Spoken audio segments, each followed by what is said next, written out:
Boa noite, meu nome é Jorge Menezes, você está assistindo o programa Radar Executivo, você sintonizado no mundo empresarial. A Radar Executivo está oferecendo para você, empresário, o programa de certificação em inglês de negócio. É uma parceria da Radar Executivo com a Cambridge University.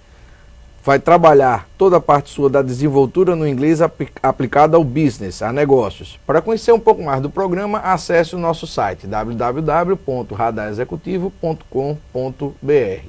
Contamos hoje aqui com a presença de José Marques de Lima, superintendente da CBTU Metrorec. Conversamos no primeiro bloco sobre soluções de transporte urbano para as grandes cidades. Marques, uma pergunta.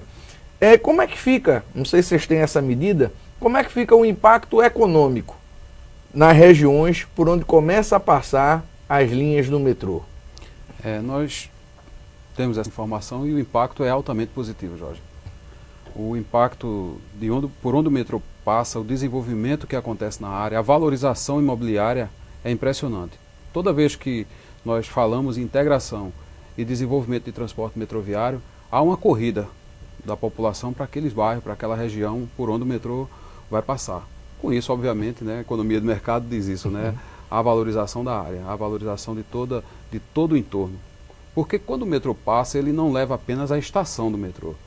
Ele leva toda uma infraestrutura de serviço, né, por onde chega uma estação de saneamento, de viários, acesso viário. Então, em volta de uma estação, você vê o desenvolvimento, como se modifica. Você chega dentro de uma área que está ali tomada pela densidade populacional, na maioria das vezes determinados locais com invasão, e a gente chega fazendo as indenizações, retirando toda aquela área, desenvolve a área, possibilita o desenvolvimento econômico daquela região, com a abertura de novos negócios. Então o metrô ele não só leva transporte, ele leva desenvolvimento econômico por onde passa. Então, na verdade, é uma via de mão dupla, né? Não tenho dúvida. Vocês vão com o metrô porque existe um crescimento naquela região, e ir com o metrô provoca o crescimento. Provoca o crescimento, então só tende a crescer.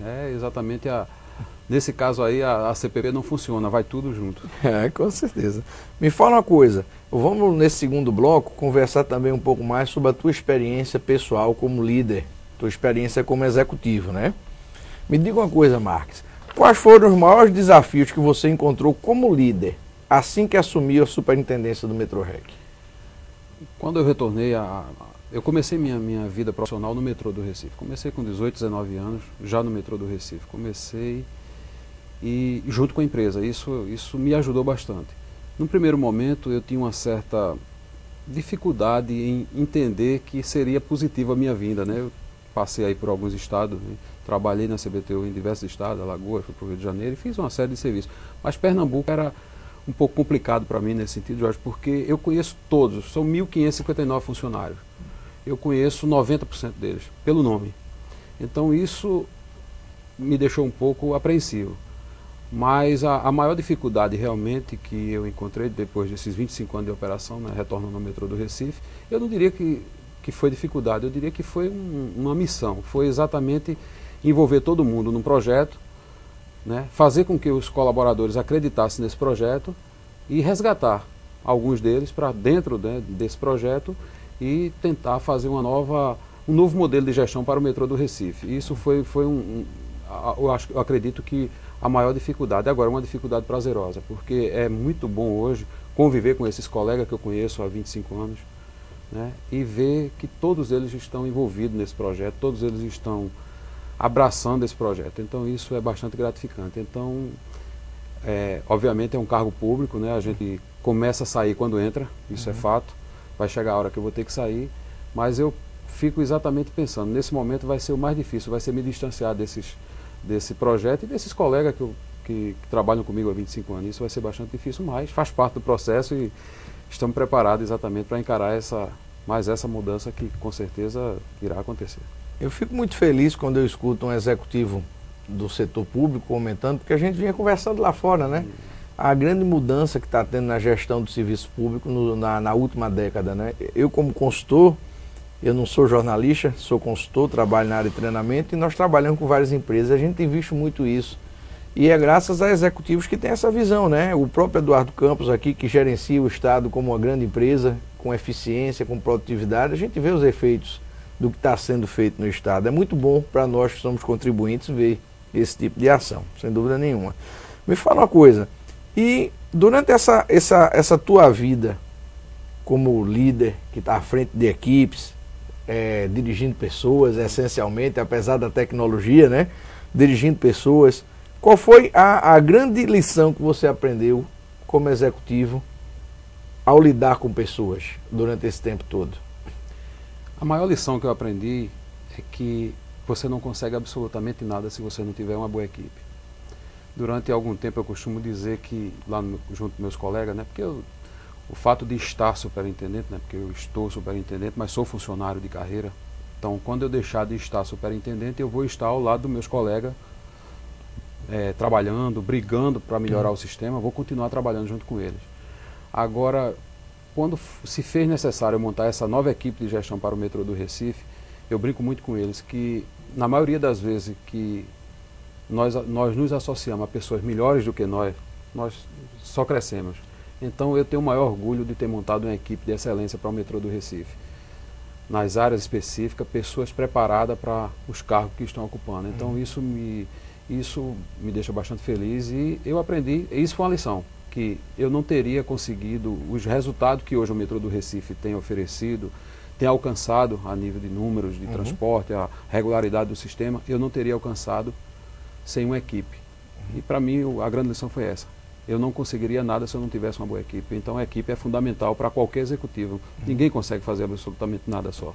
É verdade, é um sinal de sabedoria, né? Porque aqueles que querem pessoas que são medíocres perto dele é porque não são sábias, né? Exatamente. Que o sábio procura os melhores, procura aqueles que estão acima dele, né? Que assim a gente cresce também, né?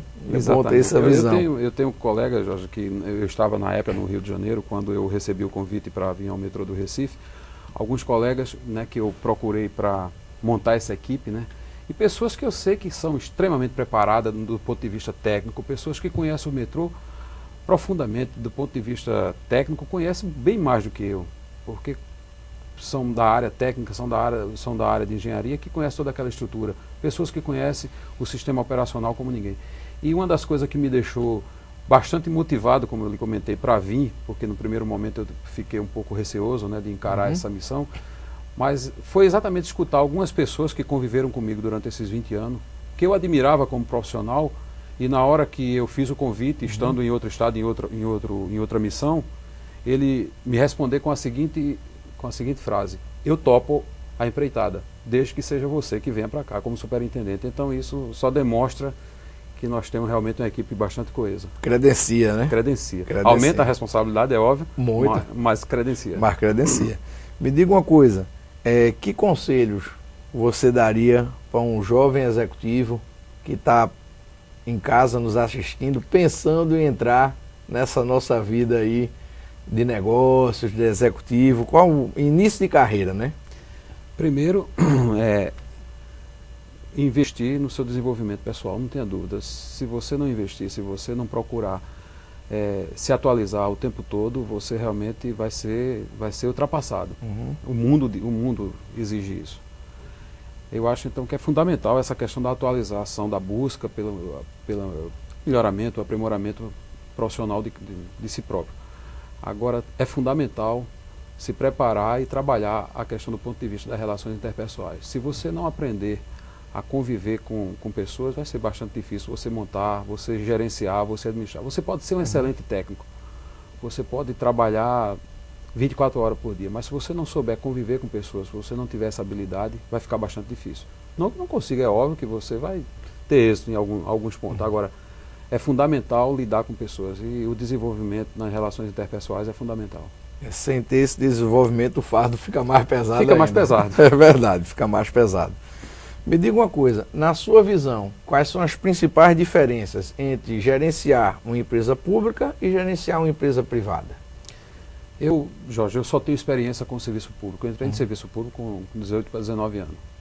Agora, o fato de estar do lado de cá e ter que empresas privadas como parceira no trabalho, no desenvolvimento de alguns projetos, eu observo o seguinte: a empresa pública hoje, o gestor da empresa pública, ele tem algo mais do que o da empresa, não que seja melhor, é diferente, são de campos diferentes. Agora, por conta da legislação, por conta do serviço público ser um serviço altamente fiscalizado e se faz necessário, o erário não é nosso, né? O erário já está dizendo, o erário é o público.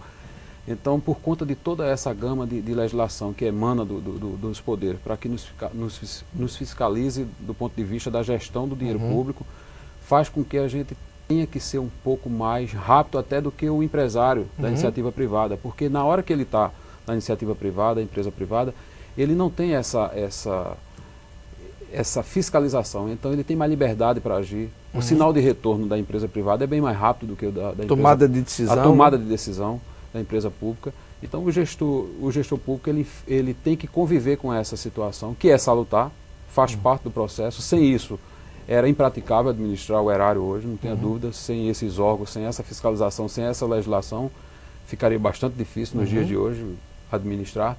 Mas isso faz com que seja esse diferencial, esteja presente no gestor público e no gestor privado. Então, o gestor público hoje ele tem que correr atrás e se preparar cada vez mais, porque ele tem essa barreira a ser vencida, né? Não deveria ser quebrada, a ser vencida, né? Na velocidade, porque o serviço público também necessita de velocidade, principalmente quando se trata de serviços públicos essenciais, como é o metrô. Quem é gestor público de um serviço público de transporte de passageiro vive no fio da navalha o tempo todo, porque você tem que estar com o serviço de excelência na ponta da linha o tempo todo. A exposição é muito grande. A exposição é muito grande. Na hora que quebra um trem, nós temos 21 trens circulando, na hora que quebra um trem desse, a demanda sofre. Desculpa, a demanda sofre, a população reclama e você tem que estar preparado para essa resposta. Você tem que encarar isso como faz parte do processo do serviço público. É verdade. Me diga uma coisa, a última pergunta que a gente faz para fechar o nosso bloco sempre diz muito do executivo que é convidado para estar aqui no programa. Como é que você gostaria de ser lembrado, Marques, pelas pessoas que trabalham com você? Primeiro como um amigo. Eu não faria... Às vezes eu até sou cobrado por alguns colegas, né, com relação a essa questão de amizade. Mas é difícil, Jorge, você trabalhar 25 anos numa empresa, começar junto com ela e não ter uma relação de amizade. Eu passo a maior parte do tempo dentro dessa empresa, passei a maior parte do tempo da minha vida dentro do metrô. E o tempo que me restava era 8 horas para dormir e o que sobrava disso para minha família. Isso tem um preço, você sabe disso. Mas eu queria ser lembrado primeiro como um grande amigo e segundo como um administrador justo. Eu tentei, pelo tempo que eu passei administrando outras regionais e aqui no metrô estou administrando, estou tentando ser justo e ser uma pessoa, ser lembrada como um administrador justo e um grande amigo que passou pelo metrô do Recife. Sem dúvida, são grandes componentes de um líder e pelas tuas perguntas, pelas tuas respostas e pela postura que você tem apresentado aqui durante a entrevista, sem dúvida nenhuma você tem conseguido isso lá na tua gestão. Max, muito obrigado pela tua presença. Agradeço pelo espaço. Aqui no programa. Você assistiu o programa Radar Executivo, você sintonizado no mundo empresarial.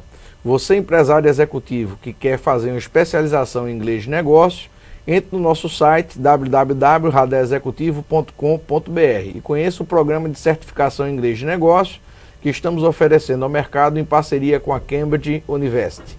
Muito obrigado pela sua audiência, contamos com você no próximo domingo. Boa noite.